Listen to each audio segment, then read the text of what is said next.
You are watching Nepal Jyoti. नमस्कार, मेरो नाम लीला श्रेष्ठ।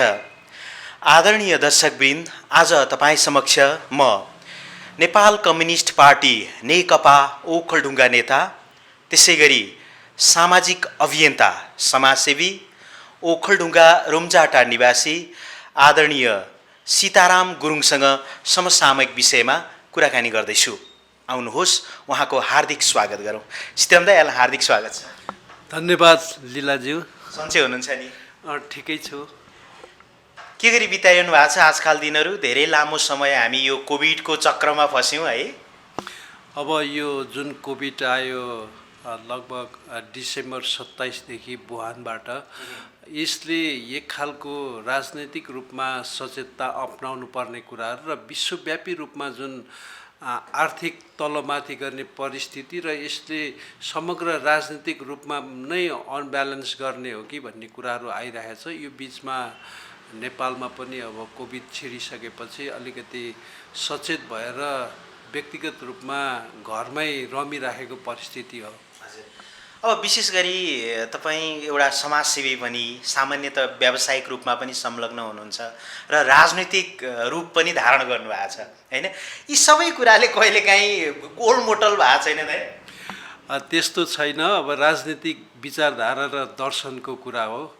यो आफ्नो जिम्मेवारी र जीवन पद्धति हो मेरो राजनीति। व्यवसाय भन्ने यसलाई सञ्चालन गर्न र कानुनी रूपमा वैध नगरिएका कामहरूलाई गर्नुपर्छ, आफ्नो बेजो चलाउनुपर्छ भनेर विभिन्न व्यवसायसँग संलग्न छु र यसले नै आफ्नो जीवन धानेर पारिवारिक सञ्चालन गरिरहेको छ र सामाजिक रूपमा पनि यही परिपाटीले म अगाडि बढ्ने परिस्थिति बनिरहेको स्थिति छ। विशेष गरी म कार्यक्रमको सुरुमा तपाईँलाई सोध्न चाहेँ, प्रदेश नम्बर 1 अन्तर्गत ओखलढुङ्गा जिल्लाको रुम्जाटारमा एउटा ठुलो बुद्ध गुम्बा अहिले निर्माण भएको छ, यसको अगुवाई गर्नुभयो हैन? अलिकति म त्यो विषयमा जान चाहेँ, यो सामाजिक कामबाट हैन? कसरी सम्भावना भयो, कसरी बौद्ध गुम्बा चाहिँ त्यहाँ बनाउनु पर्छ भन्ने एउटा अभियानको चाहिँ शुभारम्भ भएर कसरी यहाँसम्म आइपुग्नु भयो? अहिले चाहिँ धेरै पर्यटकहरू चाहिँ रुम्जाटार घुम्न हैन, घुमिफिरी रुम्जाटार आफैमा एउटा चाहिँ मनमोहक ठाउँ त छँदै थियो, त्यसमा पनि पूर्वाञ्चल भनौँ अझ प्रदेश नम्बर 1 कै ठुलो गुम्बा निर्माण भइसकेपछि रुम्जाटारको अझ महत्त्व बढेको छ। कसरी लिनु भएको छ? यो हामीले 2072 को बुद्ध पूर्णिमामा हामीले त्यहाँ शिलान्यास गरिसकेपछि हामीले निरन्तर बुद्ध गुम्बा निर्माण गर्ने परिपाटी र कार्यक्रम बनायौँ। यो बिचमा त्यहाँको सबै रुम्जाटार, ओखलढुङ्गा र समग्र जिल्लावासी र रुम्जाटारलाई माया गर्ने सबै व्यक्तित्वहरूलाई समेटेर हामीले त्यो कामहरू गऱ्यौँ भने हामीले यसलाई निर्माण सम्पन्न गर्नको लागि काठमाडौँमा समितिहरू बनायौँ। युके, अमेरिका, सिङ्गापुर, कतार लगायत विभिन्न ठाउँ, हङकङहरूमा हामीले समितिहरू बनाएर यसलाई सम्पन्न गर्ने कामहरू गऱ्यौँ। लगभग अहिले हामीले निर्माण गरेको जग्गा 10 रोपनी 2 आना जति जग्गामा निर्माण गऱ्यौँ। अहिले हामीले बुद्ध गुम्बाको हामीले निर्माण सम्पन्न गरिसकेका छौँ। त्यो सँगसँगै यसपालि लामा क्वार्टर पनि निर्माणाधीन छ। यो 3 करोड 10 लाख जतिको ठेक्कामा काम भइरहेको छ। त्यसको वालहरू सबै बनिसक्यो। त्यसलाई सञ्चालन गर्ने 31 सदस्यीय कार्य समितिको टिम छ र रुम्जाटारमा पनि रुम्जाटार बौद्ध गुम्बा सञ्चालन उपसमिति छ। यसरी हामीले काम गरिरहेका छौँ। विशेष गरी बुद्ध दर्शनलाई त्यहाँ फैलाउने, बुद्धको पञ्चशील र बुद्धले जुन परिपालना गरेको जो 8 आष्टाङ्गिक मार्ग र 4 आर्य सत्यको कुराहरू हामी त्यहाँ फैलाउने कोसिस गर्दैछौँ र ती चिजहरूलाई समेटेर समग्र बुद्धको बानीहरूलाई त्यो रुम्जाटारको माटोमा हामीले फैलाउने र सोच राखेका छौँ। यसमा जे जति निकायहरूबाट, सरकारी निकाय, सांसद, मन्त्री सबै मान्छेहरूबाट जुन खालको सहयोग सबै लागेर यो खालको कामहरू हामीले सम्पन्न गऱ्यौँ। यसको लागि विशेष धन्यवाद। अब माननीय उपप्रधानमन्त्री ईश्वर पोखरेल, मुख्यमन्त्री शेरधन राई लगायत हाम्रो एकेरा सुनवार, अम्बिर बाबु गुरुङ लगायत नेतृत्व वर्गलाई पनि आभार व्यक्त गर्छौँ र विशेष गरी यसको जुन नेतृत्वमा रहेर बस्नुहुने सबै कार्य समितिका पदाधिकारीहरूलाई पनि यसको जस जान्छ र त्यसको नेतृत्व चाहिँ हामीले 2066 सालको ओखलढुङ्गा रुम्जाटार सांस्कृतिक पर्यटकीय महोत्सवमा त्यो सपना बुनेका हौँ र त्यो सपनालाई हामीले साकार गरिरहेको परिस्थिति छ।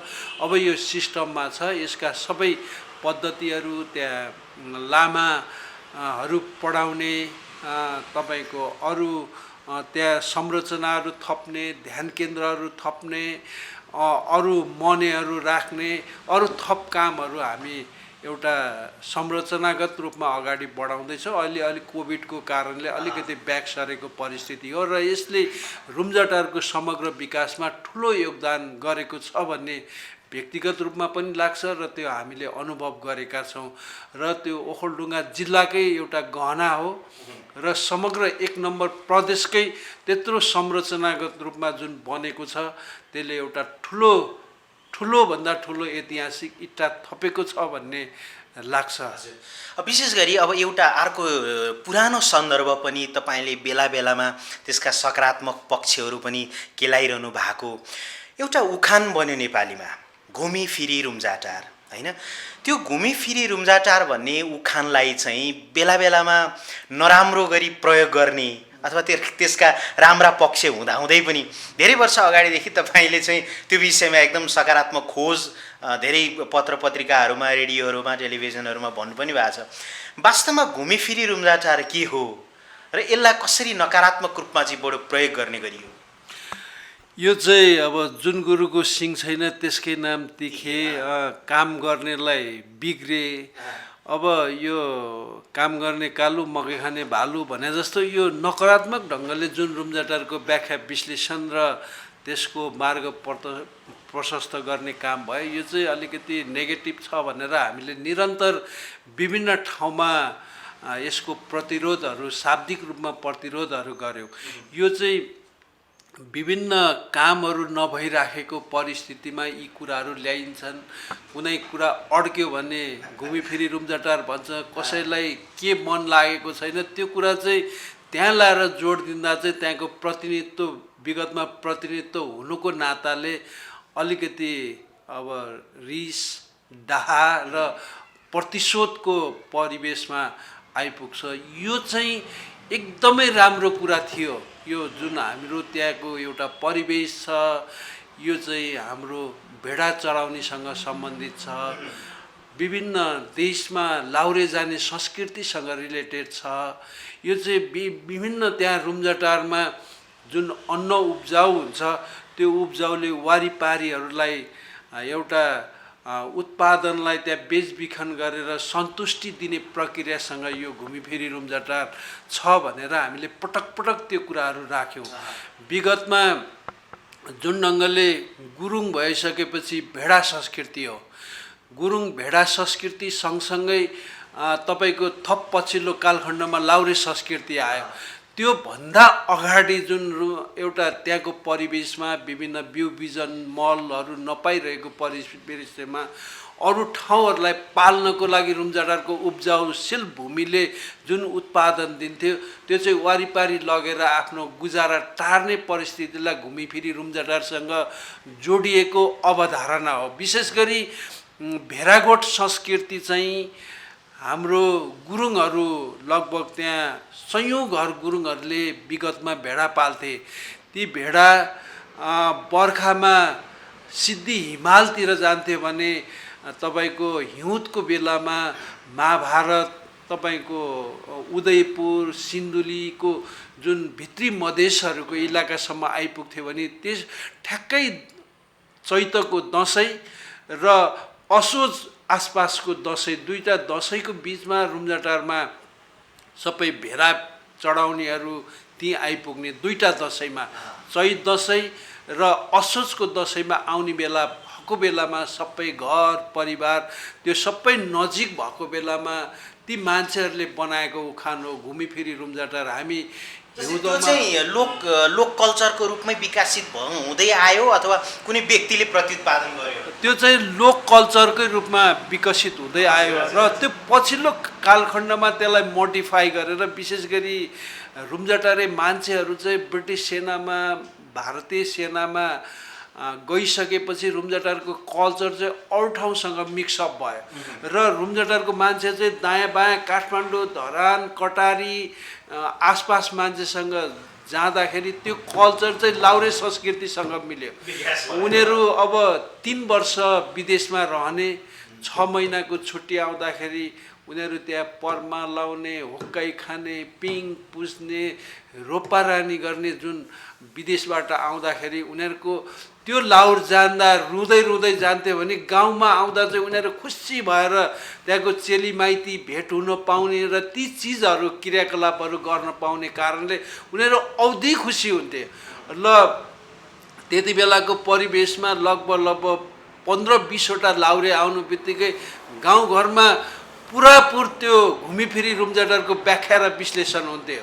उनीहरूले त्यहाँ बसेर वनभोज खाने, हुक्काई खाने, पिङ पुस्ने, रोपारानी गर्ने, परमा लाउने जुन संस्कृति थियो त्योसँग जोडेको थियो। तर त्यति बेला हामी जहाँ रहे पनि, जहाँ कामको लागि गए पनि हामी रुम्जाटार आउँछौँ, जहाँ बसे पनि हामी भारतीय सेनामा भए पनि ब्रिटिस सेनामा भए पनि हामी रुम्जाटारसँग हाम्रो साइनो छ भनेर उनीहरूले जुन खाले कुरालाई लिएर चाहिँ घुमिफिरी रुम्जाटारको व्याख्या विश्लेषण र त्योसँग उनीहरूले म्याचिङ गर्ने अवस्था थियो। र तेस्रो परिपाटी चाहिँ रुम्जाटार त्यो भेगको खुबै उब्जाउशील भूमि, विशेष गरी धान अलिक कम भए पनि मकै र कोदोमा चाहिँ त्यहाँ अत्यन्तै उर्वर भूमि हो। त्यो भूमिले भदौरे, तलुवा, ठुलाछाप, अँधेरी, चुप्लु, डाँडागाउँ, बर्नालु, लालु, त्यो हिले त्यो सबै भेगलाई मकै र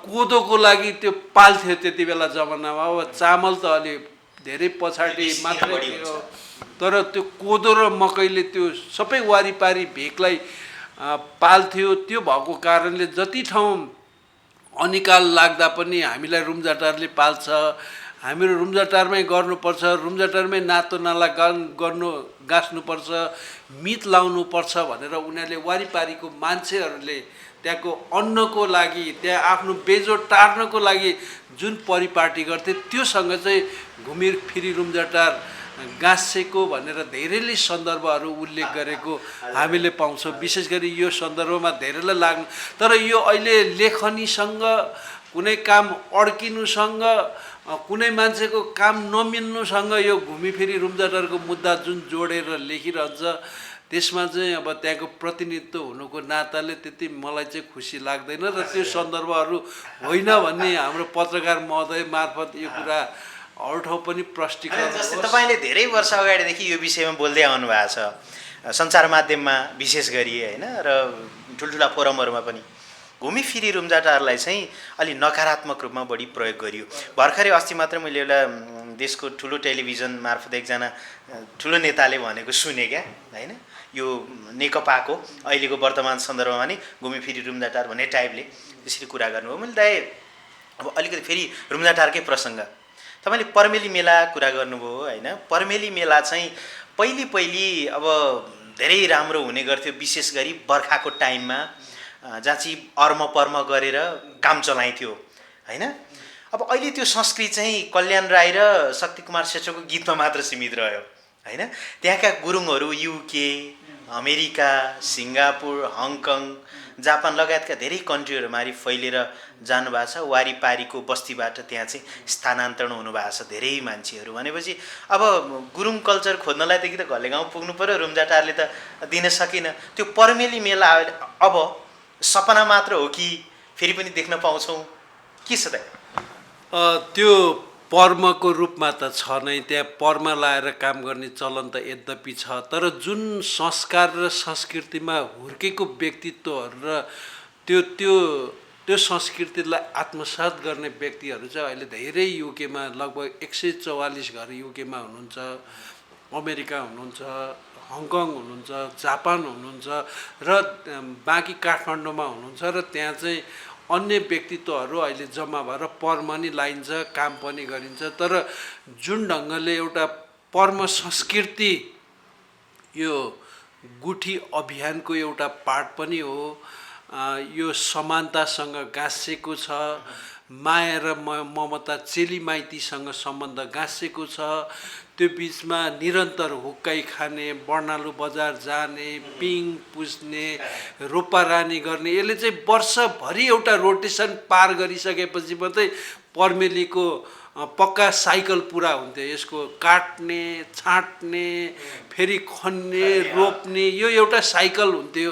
अब ती कुराहरू चाहिँ छैन। अब यो डायस्पोरालाई बोकेर धेरै विदेशमा रहनुहुन्छ, उहाँहरूले सम्झिनुहुन्छ, लेख्नुहुन्छ, त्यसलाई काहीँ न काहीँ यसो फिलिङ गरेर त्यहाँ नाच गीतमा आएर ती कुराहरू राख्नुहुन्छ। तर त्यो एक्चुअल परिस्थिति चाहिँ अब एउटा देशीय परिस्थिति, अब यो माओवादी कालखण्ड, विदेश जाने कालखण्ड, त्यहाँबाट मान्छेहरू माइग्रेट हुने कालखण्डले यी चिजहरू हराउँदै भएको आभास हुन्छ। अब उहाँहरू आउँदा त खुसी नै हुन्छ, तर त्यसलाई फिलिङ मात्रै लिनुहुन्छ, एक्चुअल काम चाहिँ अहिले त्यहाँ भएको छैन यो पर्म संस्कृति। जस्तै श्रीराम दाई, अब हामीले प्रदेश नम्बर 1 कै सबैभन्दा ठुलो बौद्ध गुम्बा हामीले रुम्जाटारमा बनाएका छौँ र त्यहाँ बौद्ध गुम्बा मात्र हेर्नको लागि आउँदैन पर्यटक, होइन? विशेष गरी जुन घुमिफिरी रुम्जाटार र त्यो उखानले चिनाइदिएको रुम्जाटारलाई पनि हेर्न मान्छेहरू आउँछ। त्यहाँको कला संस्कृति, त्यहाँका मान्छेहरूको बानी व्यवहार, त्यहाँ नेवार हुनुहुन्छ, अन्य जात जाति हुनुहुन्छ, होइन? गुरुङ भयो, दाहाल, ब्राह्मण सबै हुनुहुन्छ, होइन? विशेष गरी जुन तपाईँले भनेको पर्मेली मेला, अनि त्यहाँको भेडी संस्कृति र यो जुन हामी राडीहरू बन्छौँ, होइन? त्यो संस्कृतिलाई चाहिँ अझै पनि त्यो अन्य ठाउँबाट आएका पर्यटकहरूलाई बुझाउनको लागि, कतिले त थेसिस लेख्नको लागि पनि हामीले गएको देखेका छौँ। अब जीवित राखिदिनको लागि, होइन, एउटा पर्यटकीय संस्कृतिको रूपमा विकास गर्न सकिन्छ सकिँदैन, सकिन्छ कसरी र सकिँदैन कसरी? यो सकिन्छ, तर देशकै एउटा सकारात्मक सोच बन्नुपर्छ। कुनै पनि देशहरू धनी भएको भनेको अर्काको संस्कार, संस्कृति, भाषा विकासै आयातित गरेर कोही पनि विकास हुँदैन। त्योबाट अनुभव लिएर आफ्नो संस्कृतिमा ढाल्यो भने मात्रै त्यो ठाउँको कुनै पनि ठाउँ, कुनै पनि देश, कुनै पनि समाज विकसित हुन सक्छ। कुनैको अर्कोको पुरै अँगालेर विकास हुन सक्दैन र त्यो चिजहरू हेर्न आउँदैन।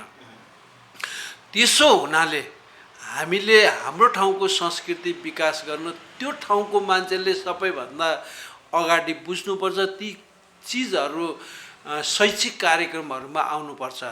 रारी कसरी बुन्ने, पर्म भनेको के हो, पर्मेली भने मेला भनेको के हो, त्यहाँ के उत्पादन हुन्छ, त्यो मेरो प्यारो ओखलढुङ्गा भनेको के हो, त्यसलाई सृजनात्मक कसरी गर्ने, त्यहाँका विगतका त्यहाँको नेतृत्व दिने मान्छेहरूलाई कसरी उजागर गर्ने, त्यहाँको खास विकास के हुनुपर्ने हो, त्यहाँको अन्नहरू के हुन्छ, त्यहाँको जडीबुटीहरू के हुन्छ, त्यहाँको स्रोत र साधनको कसरी प्रयोग गर्ने, त्यहाँको नितान्त नेचुरली विकास कसरी गर्न सकिन्छ र त्यहाँ अरूभन्दा के फरक छ भनेर हामीले अरू ठाउँहरूलाई दिन सक्यो भने मात्रै त्यो ठाउँहरू विकसित हुन्छ।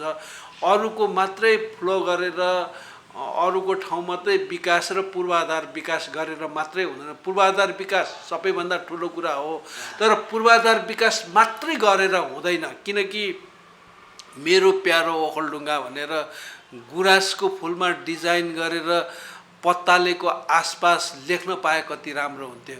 ल त्यो त छैन। तपाईँको बगनबेलीमा त्यो उत्पादन गरेर मेरो प्यारो ओखलढुङ्गा भनेर डिजाइन गर्न पाए कति राम्रो हुन्थ्यो। पछिल्लो समयमा त्यहाँको मेयरज्यूले, मोहन कुमार श्रेष्ठज्यूले जुन एउटा अवधारणा ल्याउनु भएको थियो, अहिले मेरो प्यारो ओखलढुङ्गा जुन लेखिएको छ, होइन, ओखलढुङ्गा ढुङ्गा आसपास, त्यो बहुत राम्रो छ, धेरैले प्रशंसा पनि गरेका छन्। सायद तपाईँलाई त्यस्तै भन्न खोज्नुभयो? त्यस्तै त्यहाँ अब दुईवटा फुलहरू, अब विशेष गरी माथि हाम्रो पत्ताले भनेको सोलु र ओखलढुङ्गाको बोर्डर र हाम्रो सिद्धिचरणको सिमाना पनि त्यो त्यहाँ गुराँस राष्ट्रिय फुलको रूपमा छ। त्यसलाई डिजाइन गरेर ती चिजहरू गर्न सकिन्छ। त्यो एकै वर्षमा देखिन्छ। त्यो तपाईँले त्यसलाई सृजनात्मक बनाएर तपाईँको विभिन्न मान्छेहरूले त्यहाँ फोटो खिच्न जान्छन्, विभिन्न प्राकृतिक रूपमा चरिचरण गर्न जान्छन्, त्यहाँ विभिन्न ढङ्गले सोखहरूले फोटो खिचाउँछन्। ती कुराहरूलाई हामीले त्यसलाई पर्यटकीय हिसाबले पनि सोध्नु पर्यो, सृजनात्मक हिसाबले पनि सोध्नु पर्यो, व्यावसायिक हिसाबले पनि सोध्नु पर्यो। त्यस्तै रुम्जाटारलाई, रुम्टी खोलालाई, त्यहाँको हाम्रो खोला नाला चौतारा धारा पँधेरा त्यो सबै पर्यटकीय दृष्टिकोणले सृजनात्मक बनाउन सकिन्छ। विभिन्न तपाईँको बर पिपलको रुखहरू चौताराहरू ती चिजहरूलाई ती मासिँदै गएको। अब ती चिजहरूको विकास भएन भने भोलिको पुस्तालाई हामीले जुन हिजोको अवधारणा दिन सकिँदैन एउटा कुरा। दोस्रो कुरा ती फिलिङहरू हरायो भने अहिलेको पुरानो पुस्ताको मान्छेहरू त्यहाँ फेरि जाँदैन। त्यहाँ घर छैन, चौतारा छैन, धारा छैन, त्यो फिलिङ छैन, ती चिजहरू छैन भने पुरानो मान्छेहरू त्यहाँबाट माइग्रेट भएर त्यत्तिकै त्यो ठाउँलाई बिर्सन सक्ने परिपाटी हुन्छ। ती कुराहरू अर्को पुस्तालाई भनेपछि मात्रै त्यहाँ घुम्न जाने वातावरण र त्यो घुम्न जाने वातावरणले चाहिँ पर्यटकीय अवधारणाहरू विकास भएर नयाँ पुस्ताको लागि त्यो एउटा सफलता बन्ने छ। ती चिजहरू हामीलाई त्यस्तो लागेको छ। हजुर, अब विशेष गरी यी त भए गाउँघरका कुरा, ओखलढुङ्गा रुम्जाटारका कुरा। अब रुम्जाटार अझ राम्रो बनोस्, समग्र रुम्जाटारले ओखलढुङ्गा पनि चिनाओस् र मेरो प्यारो ओखलढुङ्गा र घुमीफिरी रुम्जाटार जुन नेपालको मेचीदेखि महाकालीसम्मका मान्छेको ओठ ओठमा छ, झुन्निएको छ। अझ तपाईँहरू जस्तो राजनीतिज्ञ सामाजिक अभियन्ताले त्यसलाई माथि उठाउनुहोस्, हाम्रो शुभकामना। अब अलिकति तपाईँ एउटा राजनीतिक व्यक्तित्व भएको हैसियतले पनि म सुरुबाट सोध्न चाहँदै, अब यो नेपालको अहिलेको व्यवस्था जुन राज्य संयन्त्र प्रणाली छ र हामीले चाहिँ शासन उपभोग गरिराखेको राजनीतिक अवस्था, तपाईँलाई कहिलेकाहीँ लाग्दैन हाम्रो यो प्रणाली नै खत्तम हो कि होइन? जस्तै राजनीतिक दल बिच हुने टकरावका कुरा होइन, अनि लगायत यो जनतामा आएको वितृष्णा होइन राजनीतिक दल मार्फत, यसले चाहिँ के को सङ्केत गर्यो क्या?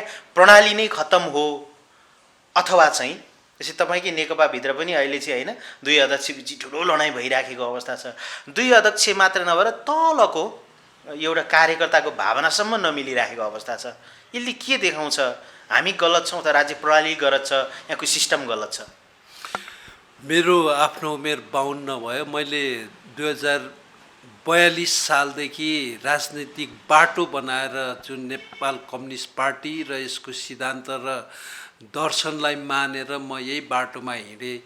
यो हिँड्दै जाँदा नेपालको दुर्भाग्य भनौँ अथवा यो नेतृत्वहरूको सोचको कुरा चाहिँ जहिले पनि ढोङ्गी टाइपको, ढोङ्गी एउटा कुरा भन्ने अर्को कुरा गर्ने जुन परिपाटी मिल्ने, यो सबैभन्दा बढ्ता दुर्भाग्य भयो।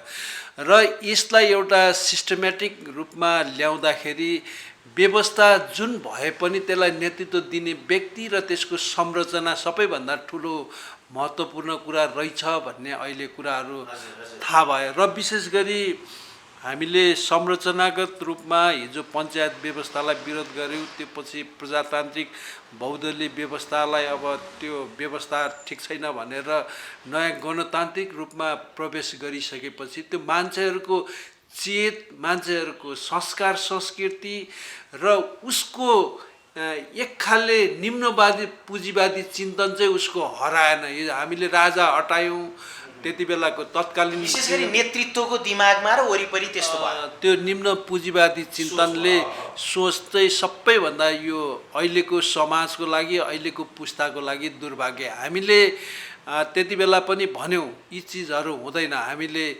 नेतृत्व, एउटा नेतृत्व चाहिँ हामीले राष्ट्रपति या प्रधानमन्त्री चाहिँ डाइरेक्ट जनताबाट इलेक्टेड हुनुपर्छ।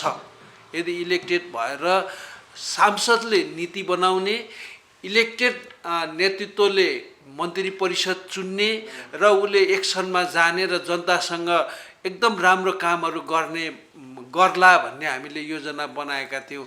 यदि सांसदलाई नीतिगत रूपमा मात्रै बनाउनु दियो, एउटा समावेशी विद्वता र सबै जनभावनाको कदर गर्ने नेतृत्वले चाहिँ जुन एउटा नीति मात्रै बनाउने, त्यो नीति चाहिँ चुनिएको व्यक्ति र उसको मन्त्री परिषदले गर्ने हो भने यी कुराहरू केही तहसम्म अलिकति राम्रो हुन्थ्यो भन्ने लाग्छ। भन्ने सबैभन्दा समस्या नेपालको अब हामी लागेको पार्टी जुन कम्युनिस्ट आन्दोलन लगभग दोस्रो महाधिवेशनदेखि नै यी कुराहरू देख्यो। त्यति बेला तत्कालीन बेलामा नीति मोहनविक्रम सिंहको पास भयो, त्यसको नेतृत्व चाहिँ केशरजंग रायमाझी भयो।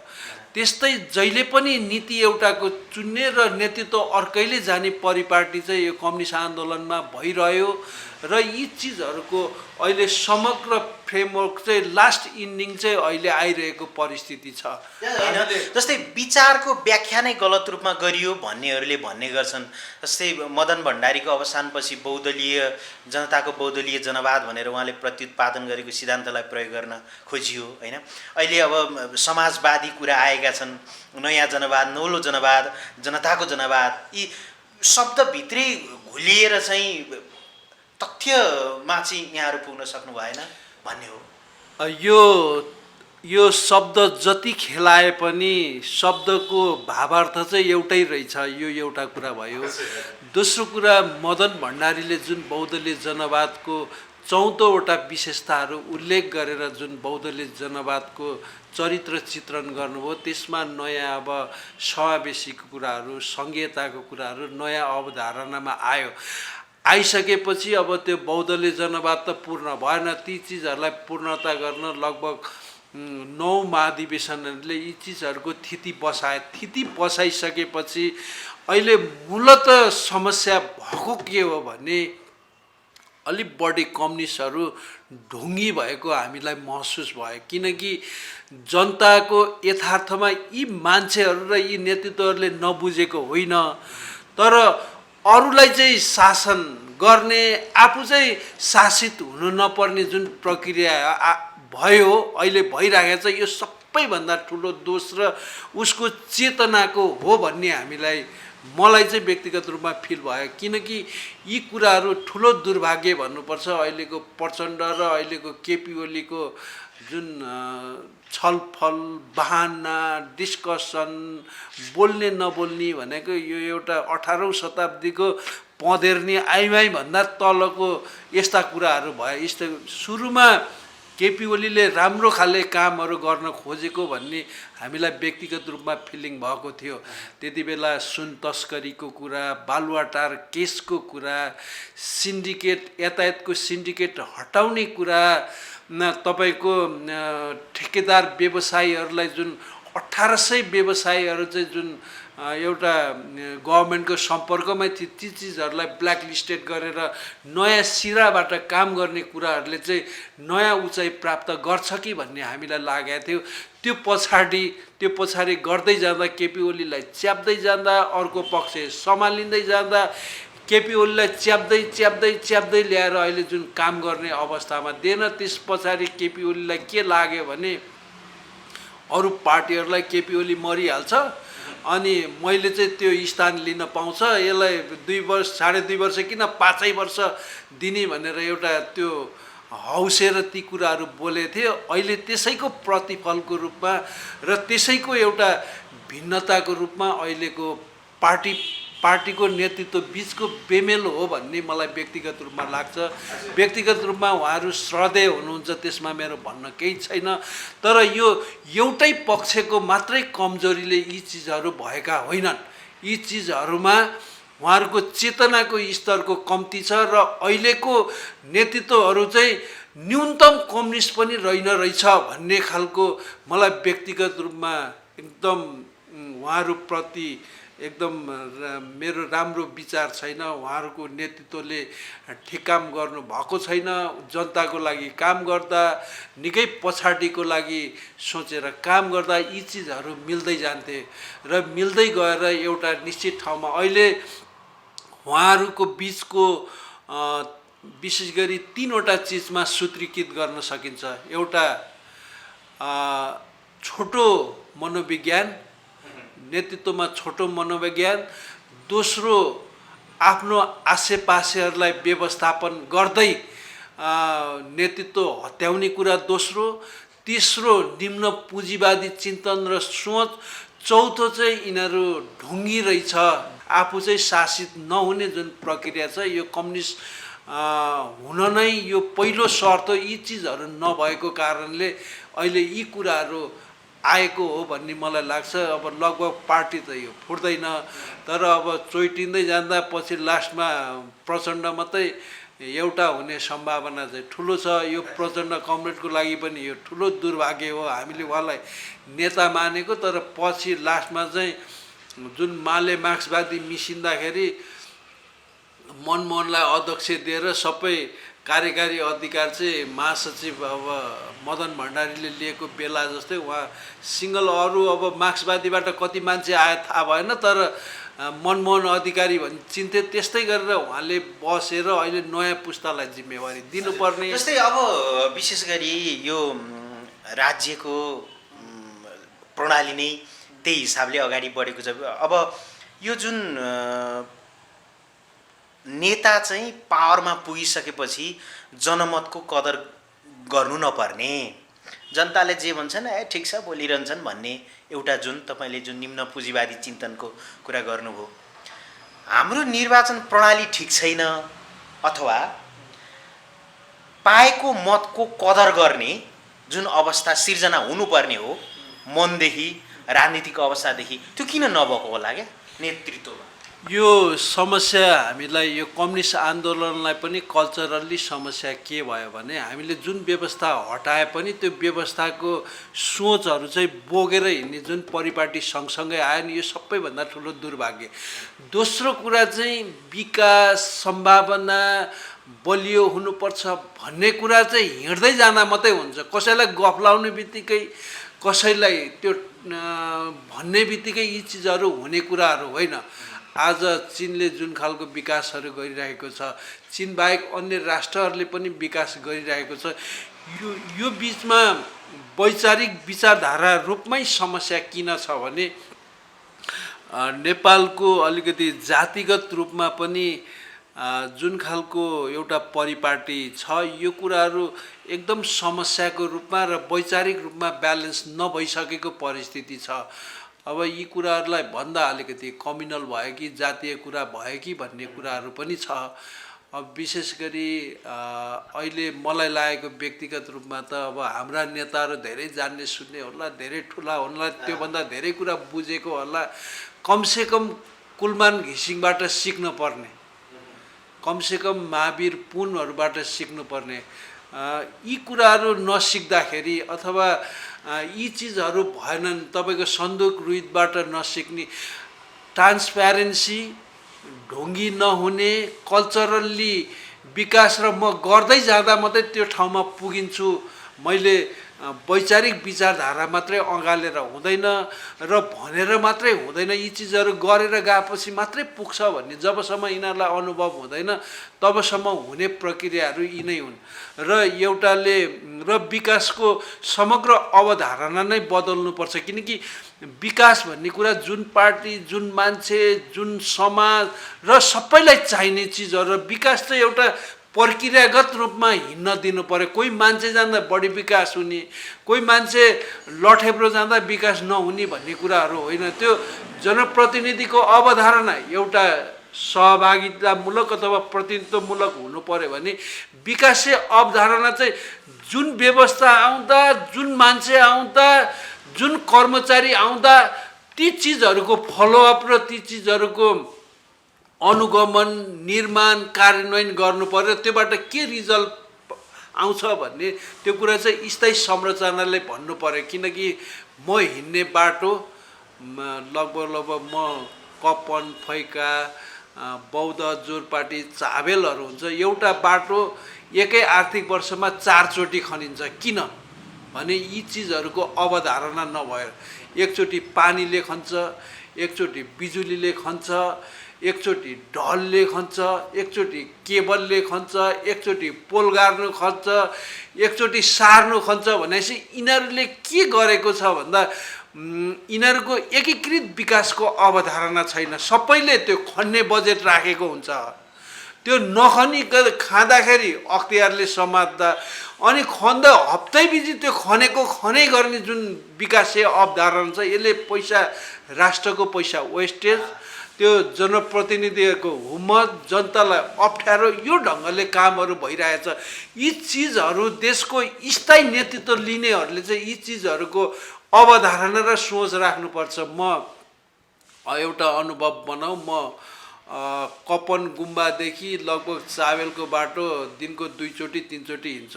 यो बिचमा लगभग 1 महिना यो मङ्सिर र कार्तिकदेखि यता 4 चोटि खनिसके।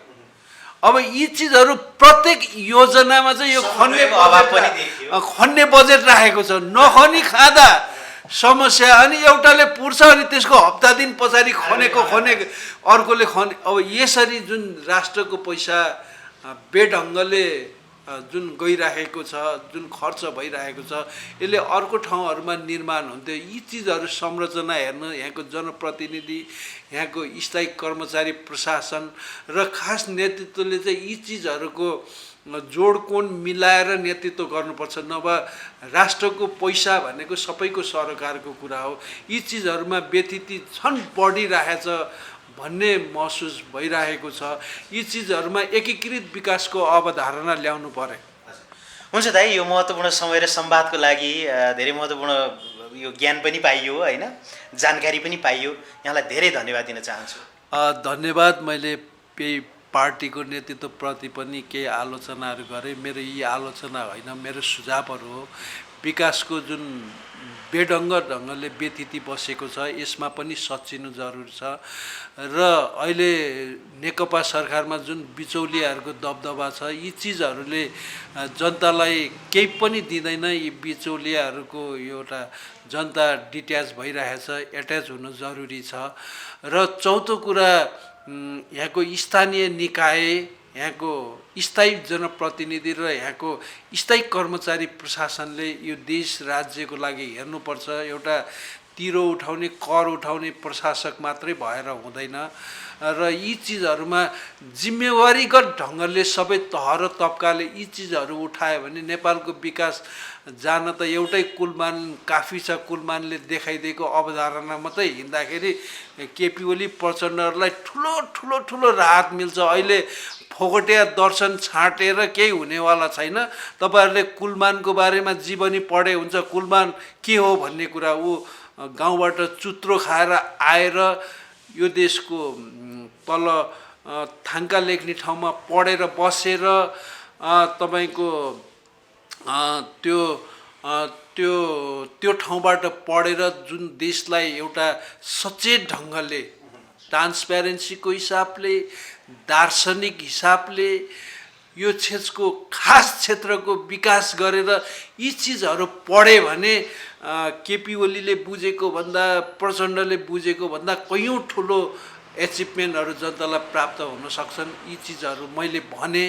मलाई व्यक्तिगत रूपमा उहाँहरूप्रति दोषारोपण गर्न दुःख त लाग्छ, तर यी चिजहरू मैले यो 52 वर्षमा आएर नभनी नहुने भयो र यी चिजहरू भने। विशेष गरी यसको परिवेश मिलाइदिनु हुन पत्रकार लीला श्रेष्ठ, हाम्रो क्यामेराम्यान भाइलाई धेरै धेरै आभार व्यक्त गर्दै नमस्कार। थ्याङ्क यू दाइ।